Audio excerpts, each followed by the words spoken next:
বিশ্ব ক্রীড়া দিবসকে সামনে রেখে শনিবার দুর্গাপুরের সিটি সেন্টারে আয়োজিত হল বর্ণাঢ্য বাইক র্যালি।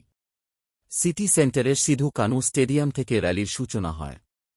ক্রীড়াক্ষেত্রে সাধারণ মানুষের অংশগ্রহণ বাড়ানো এবং যুব সমাজকে খেলাধুলায় আরও বেশি উৎসাহিত করার বার্তা নিয়ে শহরের বিভিন্ন এলাকা পরিক্রমা করে এই র্যালি।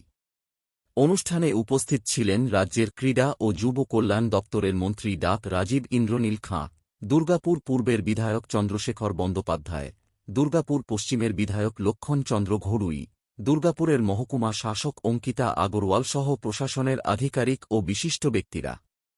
র্যালিকে ঘিরে ক্রীড়াপ্রেমী ও যুবকদের মধ্যে ব্যাপক উৎসাহ দেখা যায়।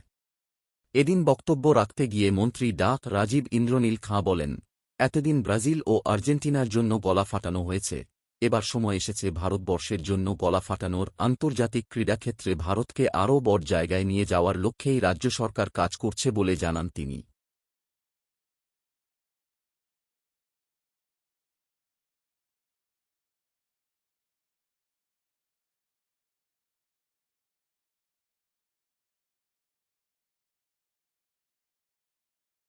আরও ম্যাচ আসছে, ইন্টারন্যাশনাল ম্যাচও হবে, আর আমাদের ছেলেমেয়েরা ন্যাশনাল স্তরে কোন জায়গায় যেতে পারে, ইন্টারন্যাশনাল স্তরে কোন জায়গায় যেতে পারে দেখতে পাবে।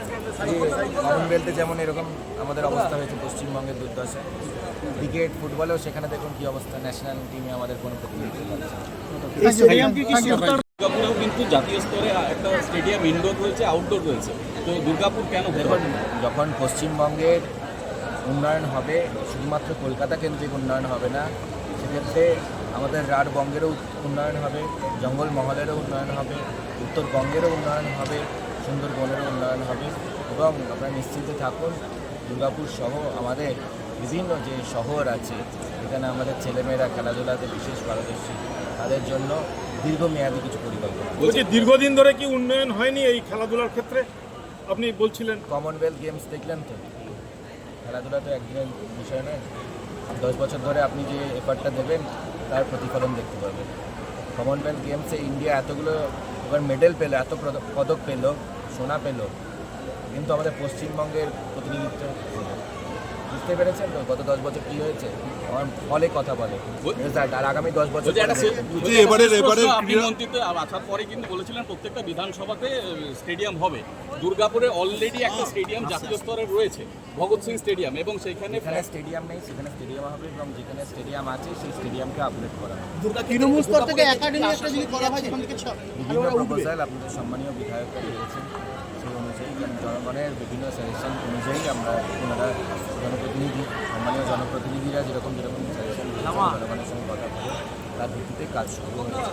এবং এগুলো কাজ করতে ডেফিনেটলি আপনারাও জানেন, এগুলো তো আমি যদি নিজেও চাই পরের দিন সকালে কিছু হয়ে যাবে না, কিন্তু সেই কাজ প্রক্রিয়া চালু হয়ে গেছে নিশ্চিত। কিন্তু এবার এতদিন তো খেলা হবে দিবস হয়ে এসছে, এবার কি তাহলে দেশকে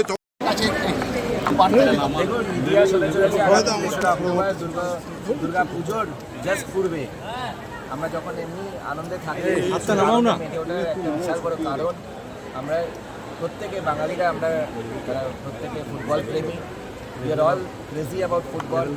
আর আমরা যাদের জন্য গলা ফাটাই, কখনো ব্রাজিলের জন্য গলা ফাটাই, কখনো আর্জেন্টিনার জন্য গলা ফাটাই, এবার কখনো স্পেন, কখনো পর্তুগালের জন্য গলা ফাটাই, এবার আমরা সুযোগ পেয়েছি ইন্ডিয়ার জন্য গলা ফাটাবো। এবং ইন্ডিয়ান জার্সি পরে আমাদের ছেলেমেয়েরা, আমাদের ন্যাশনাল টিম, তারা ব্রাজিলের national team world cup playing টিমের বিরুদ্ধে খেলবে, তাও আমাদের পশ্চিমবঙ্গের মাটিতে। আমাদের ভারতবর্ষের ইতিহাসের প্রথমবারের জন্য একটা football power house full team তারা ভারতবর্ষের বিরুদ্ধে খেলবে, তাও আমাদের কলকাতায়। আমাদের সত্যি, এবং তার জন্য যা যা প্রয়োজনীয় পদক্ষেপ পশ্চিমবঙ্গ সরকারের তরফ থেকে সব সেই প্রস্তুতিও চালু। যুব ভারতের ঘাসের ঘনত্ব বাড়াতে বলেছে। আমি জানি না এইসব কথাবার্তা কোথা থেকে আসে।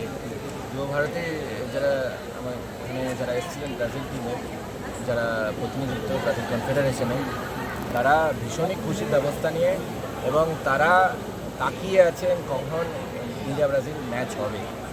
তারা বিভিন্ন জায়গা দেখেছেন ওখানে, সেখানে আমাদের ড্রেসিং রুম থেকে শুরু করে প্র্যাকটিস ম্যাচ, এবং আমাদের ওখানে মাঠেরও পরিদর্শন করেছেন, ব্লাড লাইটও পরিদর্শন করেছেন।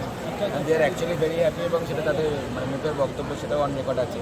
তো আপনারা কোথা থেকে খবর সূত্রে কী খবর পান আমরা জানি বলছি না। আজকে বক্তব্যের মধ্যে আপনি যেটা বললেন জেলা স্তরে, গতকালও কিন্তু বলেছেন যে ন্যাশনাল গেমস নিয়ে বিডস হবে।